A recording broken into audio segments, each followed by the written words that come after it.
అందరికీ నమస్కారం అండి. మన రెస్పెక్ట్ ఎడ్యుకేషన్ ఛానల్కి స్వాగతం, సుస్వాగతం.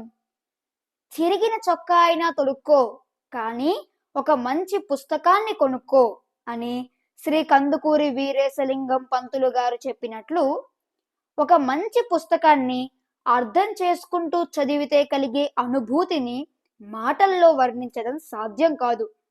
దాన్ని ఆచరణలో పెడితే అద్భుతాలను సాధించవచ్చు. విద్య అనగా ప్రవర్తనలో కలిగే మార్పు. విద్య అంటే కేవలం తరగతి గదిలో బోధించే పాఠ్యాంశాలు మాత్రమే కాదండి.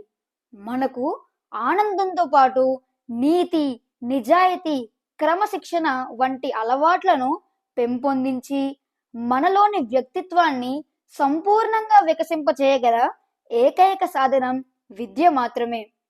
అటువంటి వ్యక్తిత్వ వికాస కథలను మీకు వినిపించి ఆనందింప చేయాలన్నదే నా ఈ చిన్న ప్రయత్నం. ఇక ఈ రోజు కథలోకి వెళ్దామా? ఈ రోజు కథ పేరు సన్యాసి విచిత్ర చేతలు.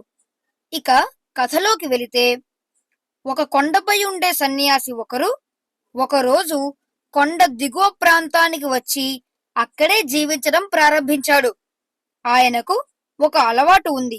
అదేమిటంటే, ఆయన ప్రతిరోజు రోజంతా ఎంతో కష్టపడి ఒక పెద్ద బండరాయిని మెల్లమెల్లగా కొండ దిగువ నుండి కొండపైకి శిఖరాగ్రానికి దొర్లించుకుంటూ వెళతాడు. ఈ పనిని ఆయన ఉదయం నుండి సాయంత్రం వరకు మండుటెండలో చెమటోడ్చి చేస్తూనే ఉంటాడు. సాయంత్రం సూర్యాస్తమాన సమయానికి ఆయన బండరాతితో కొండ శిఖరాగ్రాన్ని చేరుకునేవాడు. ఆ తరువాత ఉదయం నుండి అతి కష్టం మీద శిఖరాగ్రానికి దొర్లించుకుంటూ తీసుకుపోయిన ఆ బండరాయిని శిఖరాగ్రం నుండి కిందికి దొర్లిస్తాడు. అంతే, బండరాయి శబ్దం చేస్తూ వేగంగా కిందికి దొర్లుకుంటూ వచ్చి కొండ దిగువకు వచ్చి పడుతుంది. ఇలా ఆయన ప్రతిరోజు చేస్తూ ఉండటం ఊరి జనులు గమనిస్తూ వచ్చారు.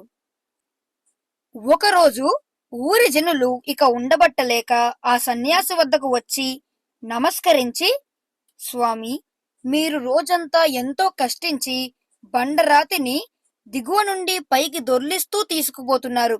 ఆ తరువాత సూర్యాస్తమయ సమయంలో దానిని శిఖరాగ్రం నుండి కిందకు దొర్లించి వేస్తున్నారు.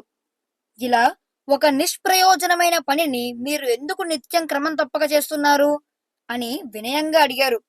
అందుకు సన్యాసి ఇలా జవాబిచ్చాడు, మీరు రోజంతా పడరాని పాట్లు పడుతున్నారు, ఎంతో శ్రమ పడుతున్నారు. కానీ భగవంతునితో ఏమాత్రం సంసర్గం లేని ఆ గానుగెద్దు జీవితం శాశ్వతమైన ఆత్మజ్ఞానం అనగా ముక్తి పొందడానికి సహకరించదు. అలాంటి జీవితం మీకు నిష్ప్రయోజనం కదా. ఈ వాస్తవాన్ని మీకు అవగతం చేయడానికే నేను ఈ విధంగా చేస్తూ ఉన్నాను తెలుసా. ఓకే ఫ్రెండ్స్, మరో మంచి కథతో మళ్ళీ కలుద్దాం. అంతవరకు సెలవు.